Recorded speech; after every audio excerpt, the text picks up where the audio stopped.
예수님처럼 기도하는 사람이 됩시다 라는 제목으로 말씀을 드리겠습니다. 예수님께서 십자가에 달려 죽으시기 바로 전날 저녁에 예루살렘의 한 다락방에서 제자들과 유월절 만찬을 들면서 몇 시간을 제자들과 함께 보내셨습니다. 그때 예수님께서 제자들에게 아주 중요한 말씀들을 하셨습니다. 소위 다락방 강화라고 합니다. 요한복음 13장에서 16장까지 넉 장에 걸쳐서 기록되어 있습니다. 이 다락방 강화에서 예수님은 기도에 관해 여러 번 언급하셨습니다.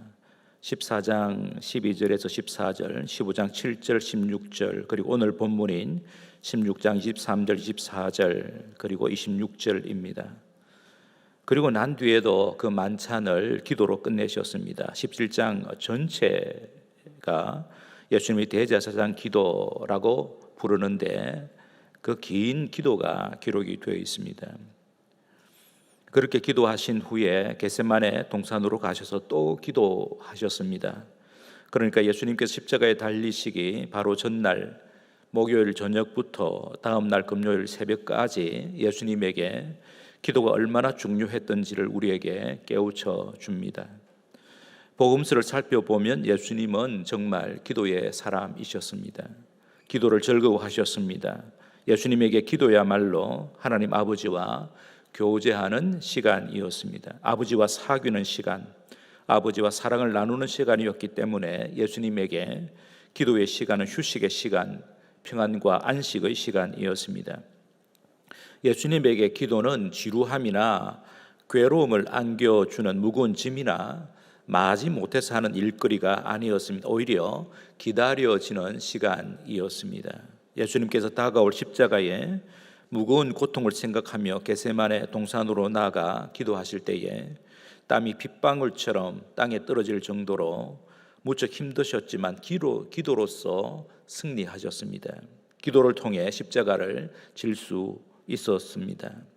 못 박혀 달린 십자가 위에서도 자기를 조롱하는 사람들을 위해 하나님 아버지께 용서하는 기도를 올렸습니다.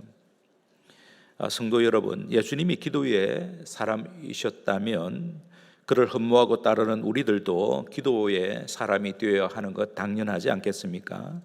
기도를 일로 생각하기보다는 예수님처럼 하나님과 사귀는 시간으로 여겨야 합니다.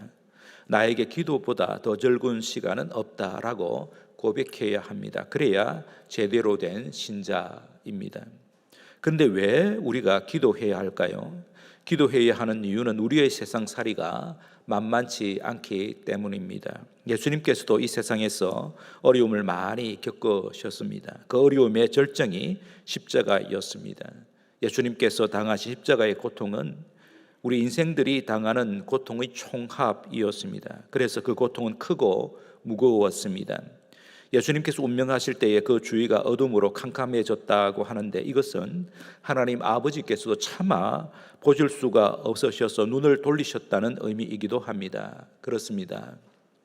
예수님께서 당하신 십자가의 고통은 죄와 사탄이 인생들에게 부과한 모든 고통이 총체적으로 응축된 고통이었다고 보아야 합니다. 실로 예수님께서는 십자가 위에서 육체적으로, 정신적으로, 영적으로 인간이 당하는 최대의 고통을 다 겪으셨습니다. 그런데 그 고통을 이기기 위해 예수님께서 하신 일이 바로 기도였습니다. 히브리서 5장 7절입니다.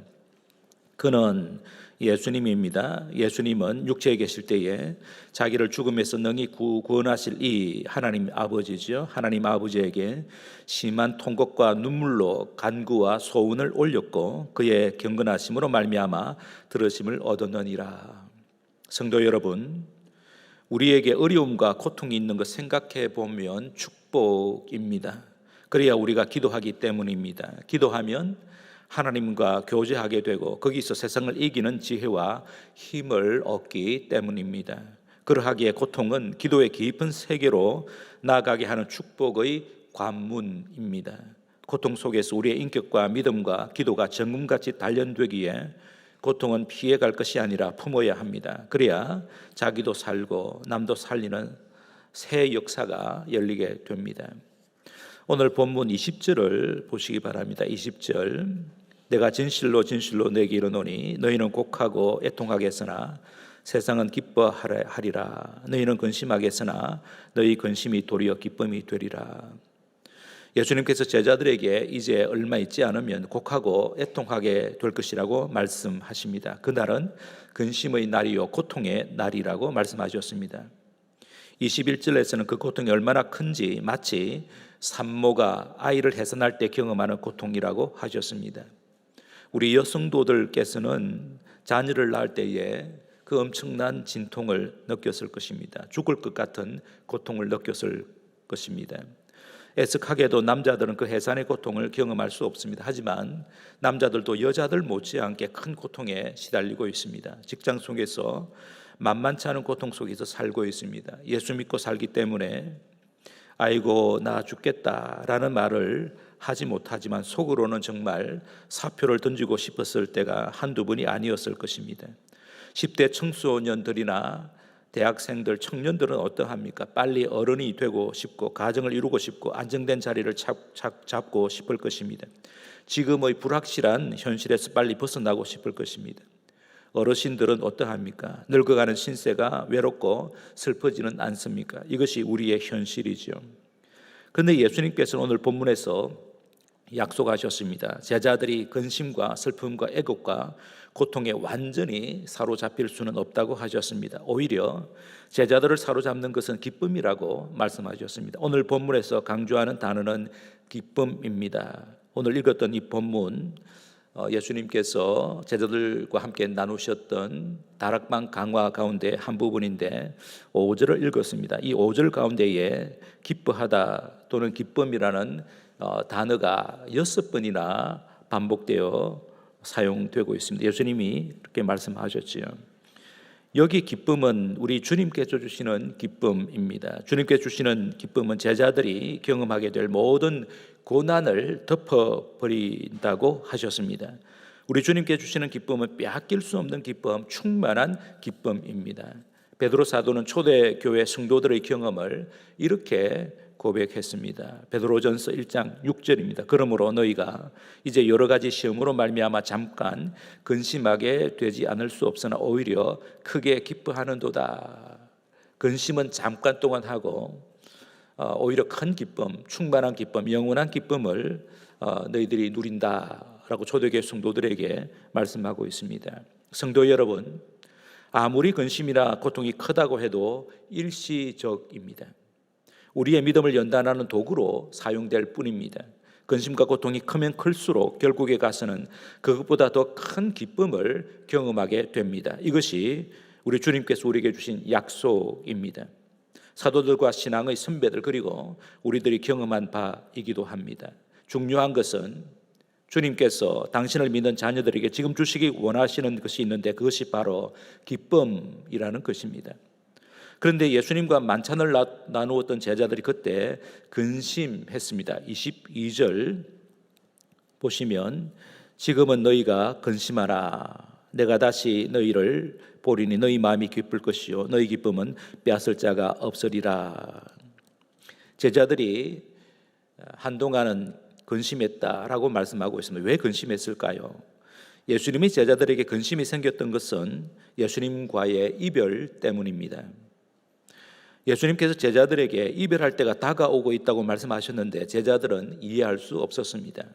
그래도 뭔가 암울한 일이 벌어질 것 같아서 근심이 생겼던 것이 분명합니다. 실제로 제자들은 내일 그 이별을 경험하게 될 것입니다. 그것도 전혀 예측하지 못했던 일이 벌어짐으로써 주님과 이별하게 될 것입니다. 그 예측하지 못한 일이란 예수님의 죽으심입니다. 그것도 예수님께서 십자가에서 정말 무력하게 죽으시는 것을 제자들이 목격하게 될 것입니다. 복음서를 보면 예수님께서 십자가에 달려 죽으신 것 때문에 제자들이 큰 충격에 빠졌습니다. 살 소망까지 끊어졌다고 기록합니다. 그런데 예수님께서는 제자들의 그 같은 충격과 좌절도 잠깐이라고 말씀하셨습니다.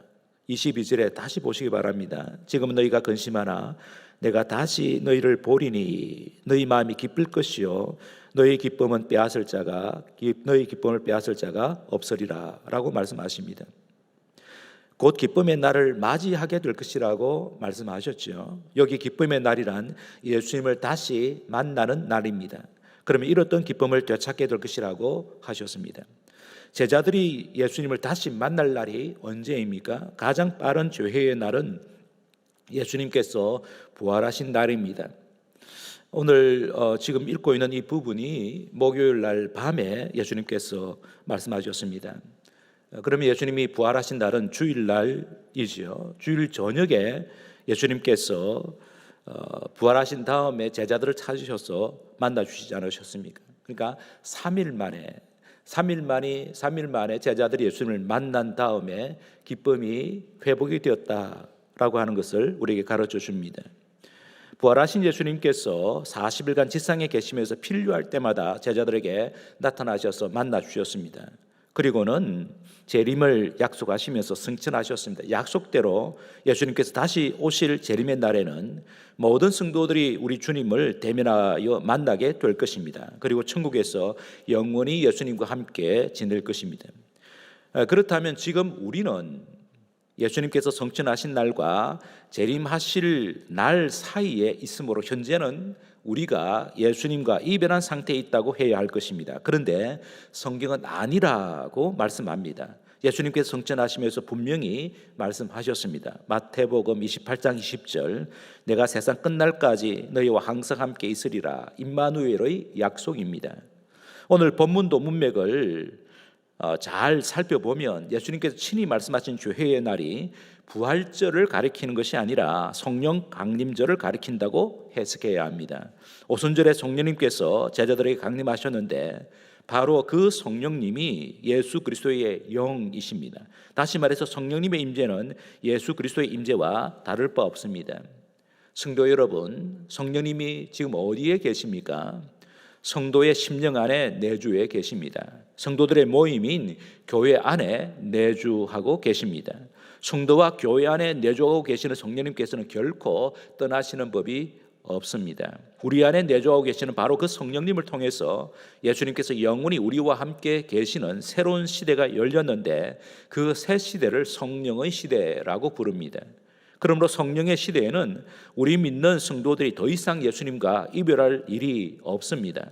우리 안에 내주하시는 성령님으로 말미암아 항상 예수님과 함께 동거하는 자가 된 것입니다. 그러면 어떤 자에게 성령님께서 내주하십니까? 성경은 한결같이 주장합니다. 예수님을 믿는 자에게 성령님께서 내주하십니다. 성령님의 강림을 경험한 베드로 사도가 군중들에게 첫 설교를 했는데 그 설교의 핵심 내용은 예수님을 구주와 주님으로 믿어 영접하면 자기들처럼 성령님을 받는다는 것입니다. 사도행전 2장 38절에서 41절입니다.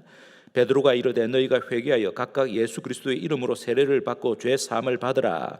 그리하면 성령의 선물을 받으리니 이 약속은 너희와 너희 자녀와 모든 먼데 사람 곧 주 우리 하나님이 얼마든지 부르시는 자들에게 하신 것이라 하고 또 여러 말로 확증하며 권하여 이르되 너희가 이 패역한 세대에서 구원을 받으라 하니 그 말을 받은 사람들은 세례를 받음에 이날에 신도의 수가 3,000이나 더하더라.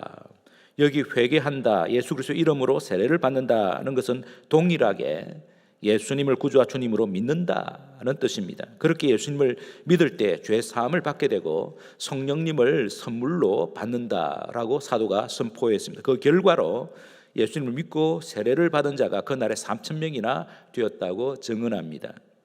지금도 성령님을 받는 조건은 이 한 가지밖에 없습니다. 예수님을 믿는 것이죠. 그러므로 지금 이 시간 우리가 성령의 사람인지 아닌지를 알 수 있습니다. 내가 예수님을 믿고 있는지 아니면 아직 예수님을 믿고 있지 않는지 조사하면 됩니다. 예수님께서 내 죄 때문에 십자가에서 대신 죽으셨고 죄 때문에 죽은 나를 다시 살리시기 위하여 부활하신 것을 믿으면 이미 우리는 성령의 사람입니다. 성령님께서 우리 안에 내주에 계십니다. 그런데 문제는 예수님을 믿고 있고 그래서 우리의 심령에 성령님께서 내주하고 계시는데도 불구하고 우리가 자주 슬픔과 애곡과 근심과 고통에 빠진다는 것입니다. 이것이 우리가 당면하고 있는 고질적인 문제입니다. 이 문제를 어떻게 해결할 수 있을까요? 이 고질적인 문제를 해결할 방안이 있을까요? 예, 있습니다. 무엇으로 해결할 수 있을까요? 오늘 본문에서 예수님께서 아주 분명하게 가르쳐 주셨습니다. 그것이 바로 기도입니다. 23절, 24절 본문 같이 함께 봉독하겠습니다. 16장, 요한복음 16장 23절, 24절을 같이 읽겠습니다. 그날에는 너희가 아무것도 내게 묻지 아니하리라. 내가 진실로 진실로 너희에게 이르노니 너희가 무엇이든지 아버지께 구하는 것을 내 이름으로 주시리라. 지금까지는 너희가 내 이름으로 아무것도 구하지 아니하였으나 구하라. 그리하면 받으리니 너희 기쁨이 충만하리라. 23절의 이 그날에는 이라고 말하고 있는데, 이 그날이란 이미 말씀드린 대로 성령의 시대를 뜻합니다. 성령님께서 제자들에게 임하시면 놀라운 변화가 일어나는데, 그것이 바로 제자들이 예수님께 더 이상 질문할 거리가 없게 된다고 하시죠. 23절 그날에 너희가 아무것도 내게 묻지 아니하리라. 질문할 거리가 없게 된다라고 하는 것입니다. 다시 말해서 제자들이 이제 성령이 내주하게 되시면 무엇을 할 것인지 우왕좌왕하지 아니하고 대신에 자신들의 사명이 무엇인지 분명하게 알게 된다는 뜻입니다. 그리고 그 사명의 성취를 위하여 하나님 아버지께 당당하게 나아가 기도하게 된다는 것이죠. 그 기도의 결과가 충만한 기쁨이라고 하십니다. 지금까지는 너희가 내 이름으로 아무것도 구하지 아니하였으나 구하라. 그리하면 받으리니 너희 기쁨이 충만하리라. 예수님께서 약속하신 말씀입니다. 예수님께서 이 말씀을 하시기 조금 전에도 이와 비슷한 말씀을 제자들에게 하셨습니다. 여러분 그 앞에 요한복음 14장 가보겠습니다. 요한복음 14장 12절에서 14절 말씀인데 우리 같이 함께 읽도록 하겠습니다. 요한복음 14장 12절에서 14절입니다. 같이 읽겠습니다. 내가 진실로 진실로 너에게 이르노니 나를 믿는 자는 내가 하는 일을 그도 할 것이요 또한 그보다 큰 일도 하리니 이는 내가 아버지께로 감이라.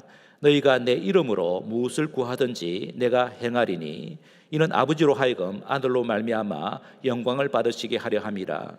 내 이름으로 무엇이든지 내게 구하면 내가 행하리라. 무엇이든지 예수님의 이름으로 기도하면 예수님께서 들으셔서 시행하시겠다고 약속하셨습니다. 그런데 여기서 말하는 무엇이란 이게 내 이름으로 무엇을 구하든지 이 무엇이란 아무 것이나가 아닙니다. 금방 읽었던 14장 12절에서 예수님께서 밝히신 대로 그것은 예수님의 일과 관계된 것입니다. 예수님께서 하신 일과 예수님께서 앞으로 하시고 싶은 일, 다시 말해서 더 큰 일입니다. 예수님께서 하신 일보다 더 큰 일이란 구원의 완성, 즉 하나님 나라의 완성입니다. 만육의 회복과 통일입니다. 그런데 그 같은 일을 이제는 기도하는 제자들을 통해 이루시겠다고 우리 예수님께서 약속하셨습니다. 그러므로 기도가 얼마나 중요한지 모릅니다. 그런데 또 한 가지 중요한 것이 있습니다. 예수님께서 기도하는 제자들에게 주시고 싶으신 가장 크고 놀라운 은혜가 바로 성령님의 강림이라는 것입니다. 다락방 강화를 자세히 살펴보면 이 강화에서 가장 핵심되는 내용이 성령 강림의 약속입니다. 예수님께서 제자들을 위해 하실 가장 중요한 일이 성령님을 보내는 일이라고 하셨습니다. 14장 26절, 16장 7절, 8절, 13절, 14절 등입니다. 나중에 여러분이 이 다락방 강화를 한번 쭉 읽어보시면 참 은혜로운 말씀입니다. 사도행전 첫 장을 보면 예수님께서 승천하신 후에 제자들은 예수님께서 약속하신 성령님의 강림을 기다렸습니다. 약 120여 명의 무리가 예루살렘의 한 다락방에 모였는데 모여서 그냥 기다린 것이 아니라 하나가 되어 열심히 기도했습니다. 다시 말해서 예수님께서 약속하신 성령님의 강림을 사모하며 기도했습니다. 그렇게 기도한 지 열흘쯤 되었을 때에 성령님께서 그들에게 강력하게 임하셨습니다. 그들 모두는 성령님으로 충만했습니다. 그 결과로 그들에게 기쁨이 충만했습니다. 신령한 용기가 생겼습니다. 군중들에게 하나님의 큰 일을 선포하며 복음을 전했습니다. 성령님을 이미 받은 우리들도 지금 사모하며 간구해야 할 가장 중요한 기도 제목은 성령님의 충만입니다. 예수님의 이름으로 간구해야 할 가장 우선적인 기도의 제목은 성령님의 충만입니다. 그래야 세상 살이에서 겪는 온갖 괴로움을 딛고 일어서서 사명자의 길을 걸어갈 수 있습니다. 그래야 기쁨이 충만한 사람이 됩니다. 그러므로 우리가 예수님의 이름으로 기도해야 할 우선적인 내용은 하나님의 큰 일이고, 그 일 가운데 가장 우선적인 것은 성령님의 충만이라고 할 수 있겠습니다. 그러면 예수님의 이름으로 기도한다는 뜻이 무엇일까요? 우리가 기도를 한 다음에 제일 마지막에 예수님의 이름으로 기도합니다라고 기도를 끝내지 않습니까? 예수님께서도 지금까지 너희가 내 이름으로 기도하지 않았지만 이제부터는 내 이름으로 기도하라. 그러면 내가 시행하겠다라고 약속하셨습니다. 예수님의 이름으로 기도한다는 뜻이 무엇일까요? 두 가지로 요약할 수 있겠습니다. 첫째는 우리로 하여금 하나님 아버지께 나아가 기도할 수 있게 하시는 분이 예수님이라는 뜻입니다. 예를 들어 우리가 문재인 대통령을 만나고 싶다고 함부로 만날 수 없습니다. 하지만 우리가 대통령의 친필 사인이 있는 초청장을 가지고 간다면 아주 당당하게 청와대로 들어갈 수가 있을 것입니다. 보초병이 막아도 전혀 걱정이 없습니다. 대통령의 이름이 있는 초청장만 제시하면 되지요. 마찬가지입니다. 우리가 하나님 아버지께 나아가 기도할 수 있는 유일한 근거가 우리 예수님입니다. 예수님의 이름을 의지하고 나아가면 하나님께서 우리를 만나 주십니다. 우리의 기도를 들으십니다. 우리로 하여금 당당하게 하나님 아버지께로 나아갈 수 있게 하시는 분이 오직 예수님이십니다. 그래서 예수님의 이름이 위대합니다. 우리가 예수님의 이름으로 기도하면 하나님 아버지께서 우리를 받아주시고 그 기도에 가장 좋은 것으로 응답하신다고 하는 것입니다. 둘째로 예수님의 이름으로 기도한다는 뜻은 예수님의 약속을 믿고 기도한다는 뜻입니다. 예수님께서 무엇을 약속하셨습니까? 이미 말씀드렸지요. 하나님의 큰 일을 위해 기도하면 무엇이든지 응답하시겠다고 하신 약속입니다. 우리가 직장에서 상관에게 사업 계획서를 올리지요. 그 상관이 최종 결재권자라면 그의 사인은 절대적입니다. 그래야 사업을 시작할 수 있습니다. 그런데 그 상사가 사인할 때에는 그 사업이 회사에 유익할 것이라는 확신이 서야 합니다. 우리가 예수님의 뜻에 맞는 일을 가지고 예수님께 나아가 기도하면 예수님께서 결재하십니다. 예수님께서 자기 이름으로 사인을 하시면 하나님 아버지께서 아들의 사인을 보시고 그 일을 집행하십니다. 왜냐하면 예수님께서 사인한 기도는 하나님 아버지의 뜻에 맞는 기도임에 틀림이 없기 때문입니다. 그러므로 예수님의 이름으로 기도한다는 것을 한마디로 요약하면 예수님처럼 기도한다는 뜻입니다. 예수님께서 어떻게 기도하셨습니까? 아버지께서 자신의 기도를 반드시 들어주실 것을 믿고 기도하셨습니다. 믿음으로 기도하셨습니다. 기도 시간을 아버지와 사귀는 즐거운 시간으로 여기고 기도 생활에 열심이셨습니다. 예수님은 무엇을 간구하셨습니까? 하나님 아버지의 영광을 위해 기도하셨습니다. 다시 말해서 아버지의 뜻이 온전히 성취되기를 기도하셨습니다. 그 뜻은 하나님 아버지의 뜻은 구원의 완성이죠. 십자가의 길입니다. 그 십자가의 길을 통해 만유가 회복되고 온전하게 되는 것이 하나님 아버지의 뜻입니다. 예수님은 그 일을 위하여 기도하셨고 그 기도하신 대로 자신이 기도하신 대로 그 일에 헌신하셨습니다. 특히 예수님은 성령님의 충만을 간구하셨습니다. 예수님께서 세례 받으실 때에 기도하셨지요. 그때 성령이 비둘기같이 예수님 위에 강림하셨다라고 기록합니다. 십자가를 앞두고는 십자가의 고난을 넉넉히 이기도록 사력을 다하여 기도하셨습니다. 다시 말해서 성령님의 능력을 간구하셨습니다. 누가복음에서는 겟세마네 기도의 동산에서 예수님께서 고통하며 기도하시는 장면을 묘사할 때에 사자가 하늘로부터 예수께 나타나 힘을 돕더라라고 쓰고 있습니다. 그렇습니다. 기도는 하나님의 능력을 힘입는 통로였습니다. 예수님도 마찬가지입니다. 예수님께서 하나님의 능력으로 십자가의 길을 통과하셨는데 그 능력을 얻었던 그 결정적인 방안이 기도였다고 하는 것입니다. 성도 여러분, 예수님께서 오늘 우리에게 도전하시는 것은 기도가 정말 중요하다는 것입니다. 기도 없이는 성령의 충만을 받을 수 없습니다. 기도 없이는 사명에 충실할 수 없습니다. 기도하지 않고는 능력 있는 일꾼이 될 수 없습니다. 주님의 비전에 사로잡히고 그 비전에 충성할 수 있는 열정과 헌신이 기도를 통해서 나옵니다. 그러므로 우리 주님께서 이 시대에 정말 찾고 계시는 사람은 기도하는 사람입니다. 주님의 이름을 부르며 기도하는 자가 제대로 된 주님의 제자요 일꾼입니다. 개인과 가정과 직장과 학교와 교회에서 능력 있는 주님의 일꾼으로 살고 싶습니까? 예수님의 이름으로 기도하시기 바랍니다. 예수님처럼 기도하셔야 합니다. 예수님처럼 하나님의 영광을 위하여 담대하게 기도해야 합니다. 이렇게 기도하는 자에게 성령님으로 충만하게 하십니다. 성령님께 주시는 기쁨으로 충만하게 하십니다. 영혼 구원의 열매와 예수님의 성품을 닮은 성령의 열매를 풍성하게 맺게 하십니다. 이런 사람이 행복한 주님의 제자이죠. 이렇게 하시겠다고 오늘 본문에서 예수님이 약속하신 것입니다. 예수님처럼 기도의 사람으로 산다면 예수님께서 하시던 하나님의 일을 할 뿐만 아니라 예수님께서 하시고 싶으신 더 큰 일까지도 할 수 있습니다. 이것이 기도의 비밀이요 능력입니다. 금주는 사순절의 마지막 주간인 고난주간입니다. 고난주간은 기도를 배우기에 아주 좋은 시간입니다. 그래서 특별 새벽 기도회를 합니다. 유튜브로 신앙 중계도 합니다. 목회 서신과 특별 새벽 기도회 안내장을 보시고 특별 새벽 기도회에 기쁘게 참여하시는 저와 여러분 되시기를 바랍니다. 그래서 예수님처럼 기도의 사람이 되시기를 주님의 이름으로 축복합니다. 말씀을 생각해서 우리가 함께 기도하겠는데 주부에 끼어 있는 특세 고난주간 특별 새벽 기도회 안내장을 보시기 바랍니다. 이번에 고난주간 특별 새벽 기도회는 주제가 예수 그리스도를 바라보자. 그래서 요한복음 18장, 19장 두 장을 함께 살펴보고 또 이 말씀과 더불어서 예수님이 어떤 분이신지 확인하고 예수님의 그 순환, 예수님이 우리에게 베푸신 은혜와 사랑에 푹 잠기는 시간이 되기를 바랍니다. 그럴 때에 우리가 정말 주님을 위하여 헌신하는 충성스러운 제자가 될 수 있겠습니다.